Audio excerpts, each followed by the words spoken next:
Try చెయి. నాకు లాస్ట్‌కొచ్చేసరికయితే కంప్లీట్‌గా అకాడమీ అనేది చాలా ఎక్కువ సపోర్ట్ కింద ఉందన్నయ్య. అండ్ మీ గైడెన్స్ అనేది నాకైతే చాలా సపోర్ట్ కింద ఉందన్నయ్య లాస్ట్‌కొచ్చేసరికయితే. అది మాత్రం నేను చాలా గట్టిగా చెప్పగలను. డైలీ కూడా మోటివేట్ అయ్యేదాన్ని.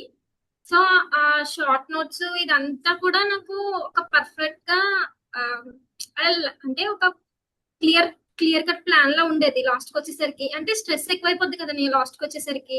యాహ్! యాహ్! యాహ్! ఎలా జరుగుతది? ఏంటి? అదంతా. సో, లాస్ట్‌కొచ్చేసరికయితే ఈ నోట్స్ బట్టి నేను చాలా బాగా ప్రిపేర్ అయ్యాను లాస్ట్‌కి.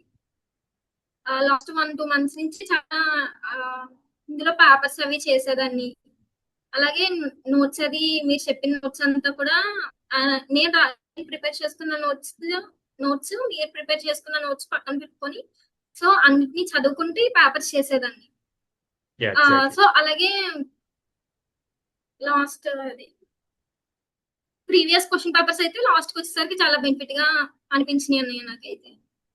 ఓకే. లైక్ వీళ్ళకేం చెప్పాలనుకుంటున్నావు? అంటే మీరు ఇప్పుడుండే స్టార్ట్ చేస్తే ఒక క్లారిటీ వస్తదిరా! మీరు కూడా ఒక మంచి ర్యాంక్ తెచ్చుకోవచ్చు. ఇలాంటివి ఏమైనా సరే చెప్పడానికి ట్రై చెయి. ఇప్పటి నుంచే స్టార్ట్ చేస్తే గనక అది మీకు చాలా బెనిఫిట్. మీరు టాప్ 500 లోపు ర్యాంక్స్‌లో ఖచ్చితంగా ఉంటారు. ఇప్పుడు గనక మీరు ప్రిపరేషన్ స్టార్ట్ చేస్తే. ఆహ్, భయపడకండి. భయపడకుండా ప్రశాంతంగా చేయండి. ఫస్ట్ మా ఫస్ట్ మాత్రం మీ మైండ్ పీస్‌ఫుల్‌గా ఉండాలి. ఎగ్జామ్‌కెళ్ళే ముందు కూడా ఏమి టెన్షన్ పడొద్దు. మీరెంత యెస్. ఫ్రీగా ఉంటే మీ మార్క్స్ అంత బా వస్తాయి. So, exactly. ప్రిపరేషన్ మాత్రం ఇప్పటి నుంచి స్టార్ట్ చేయండి మీరు.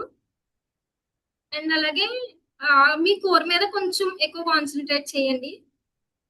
మీ కోరు మీద మీకెంత గ్రిప్ ఉంటదో, మీ మార్క్స్ అది చాలా బా డిసైడ్